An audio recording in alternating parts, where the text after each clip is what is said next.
See Oh, what you okay. see. Anybody want to chime in? Somebody hadn't spoken. Anybody that hadn't spoken want to chime in?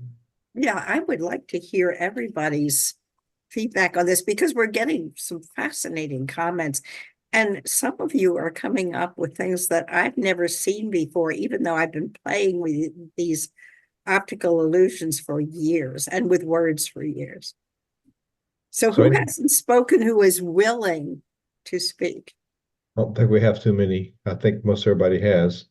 Um, so come on, anybody, any random, what do you see? I'm stuck on this one, Janet.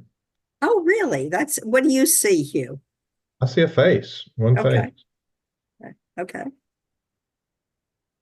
Anybody see anything else besides a face? And a word.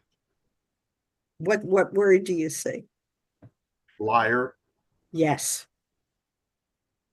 Ah, And again, this is just because since the very first slide, we're looking for what we're missing. Exactly. So, and as soon as you can see both the face and the liar, nothing in that image changes, but you have a choice as to where you want to focus your attention and what you want to do with what you choose to see. amazing. I was like you, I couldn't see anything. When you said word, then my mind looked at it. What word could that be? And that is off. But if you wouldn't have said word, I would have never found out. Never. That's why we need to be listening to one another and listening to other people's perspectives.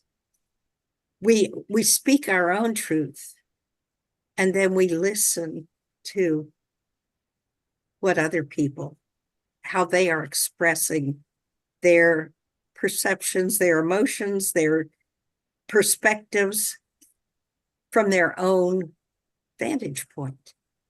And each person is unique, so you can learn from everyone. And then you can choose who you are going to be, going back to one of those original slides of, um,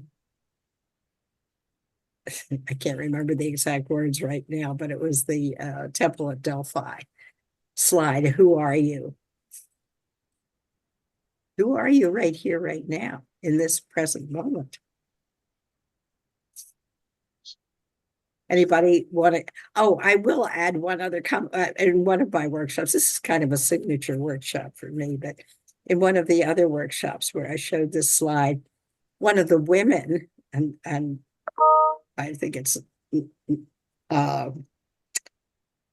I think it's Lon who's probably going to object to this. But one of the women said, "Well, isn't it interesting that a man's face is a liar?"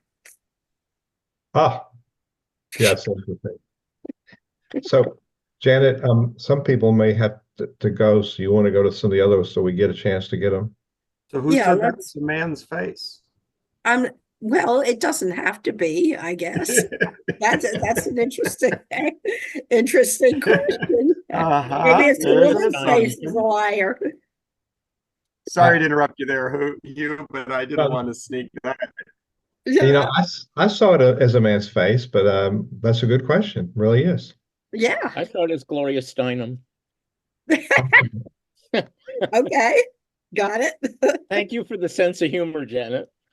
Oh, well, this gets to be a fun game. I mean, I view it now as dancing a cosmic dance or playing a cosmic game with one another, but both giving and receiving. You get into this infinity flow, or it's a sharing of perspectives. And then instead of saying, the way I see it is right, that is a man's face, and you better change the way you think, instead of saying that, it's listening to the other person and then saying, oh, well, isn't that interesting? I never saw it that way before.